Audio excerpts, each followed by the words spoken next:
Hi, it's Di with WTI. And in order to get my plants nicely hung, I got this package of WaterLuu hooks. I don't need any extra tools for attaching this. I mean, of course I used a drill to just make sure that I have a hole on spot where there is material. But not like this.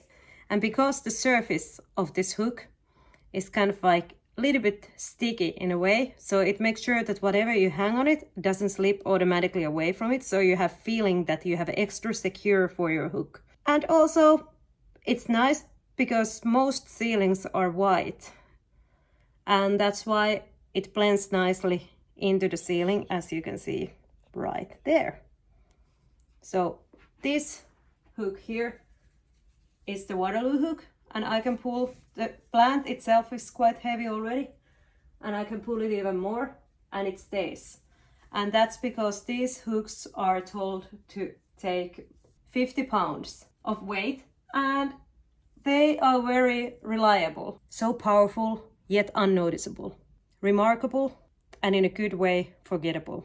And that is my point of view.